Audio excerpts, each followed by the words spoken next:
I knew this was going to happen, and I knew I was going to talk about it. But there was a part of me in the back of my head that thought, you know what? Maybe people have smartened up. Maybe there's a slight chance that they would use at least 1% of their brain power instead of speaking their opinion without thinking. But hey, I'm all for free speech, baby. We live in the great country of America. But if people are allowed to spew out dumb takes, I'm at least allowed to call them out and call them stupid. I need to get this off my chest because I'm not going to be able to sleep at night if I don't. Speaking my opinion is like a drug. If I don't do it too often, I get a little itchy. I get the goosebumps. So what am I talking about? Well, let's talk about PokéRev. Huge PokéRev drama. So huge. The biggest drama, in fact. PokéRev is getting quite a rough response after he announced the new rendition of his PokéRev mystery packs.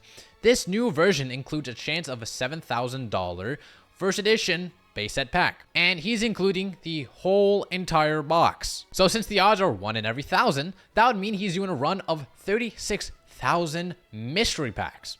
That is kind of insane. That's a lot of packs, dude. I didn't expect that. But the reason he's getting hate is not because people have a different opinion on if mystery packs or mystery boxes are good or not. It's not that he's making too much of them or anything, but more or less, it's the price tag of $70. Wow, I'm having crazy deja vu. It's almost like this happened.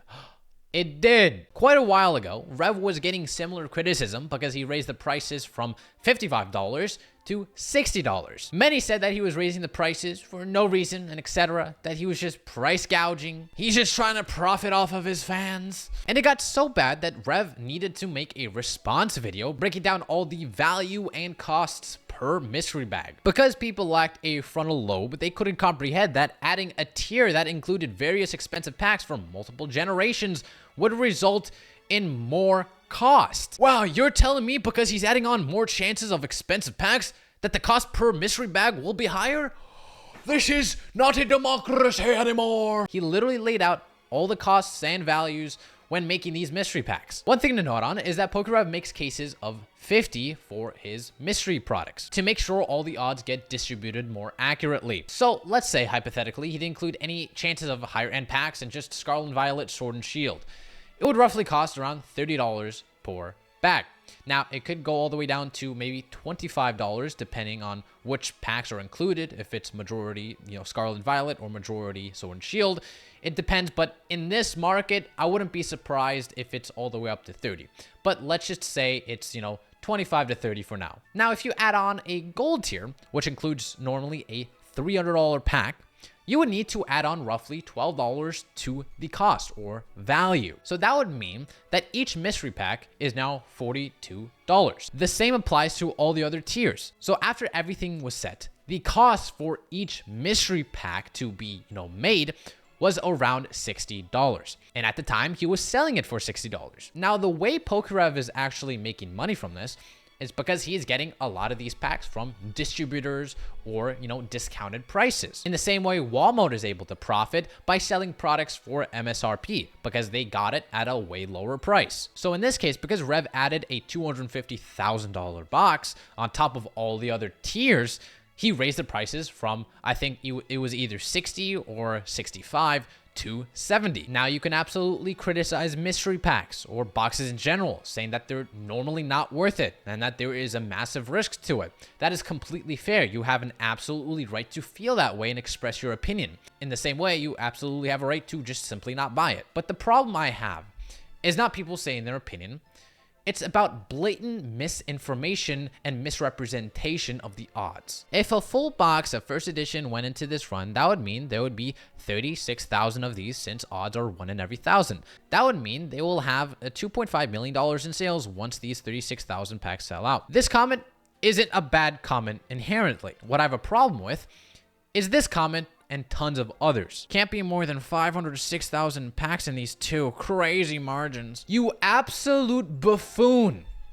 Just the guaranteed tier would cost $864,000. If you're not familiar with what math is, and I can't believe I'm the one, telling this because I'm homeschooled. I haven't even stepped foot inside of a school before, but I digress. I'm gonna at least try to teach you guys, okay? Inside a guaranteed tier, you have 6 packs. Each pack, let's say, costs $4. So that would be $24 on the low end, okay? If PokéRev is doing a run of 36,000 packs, as a lot are saying, that would cost $864,000. And that is not even including all the other tiers. Let's say, just for the sake of it, we added on the gold tier. We can find out that 1 in every 25 bags include a gold tier.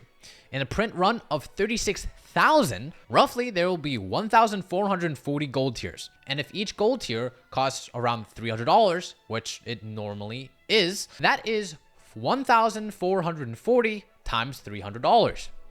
Which translates to $432,000. Now let's include the diamond tier, which is the first edition base set box. And it's pretty easy to calculate that because a first edition base set box is $250,000, okay? Just including these 3 tiers, we're at $1,546,000. And again, I didn't even include the red tier, the silver tier, the rainbow tier, and the throwback tier. You absolute buffoon. If you're going to go out of your way to hate something, how about you take the time to understand what you're hating instead of misrepresenting the odds to fit your own agenda? You can dislike the packs. You can criticize them, call them not worth it, but do not spread disinformation. The math does not care about your feelings. Anyway, that's about it. I'll see you later, weebs. せーのでもそんなんじゃダメもうそんなんじゃほら心は進化する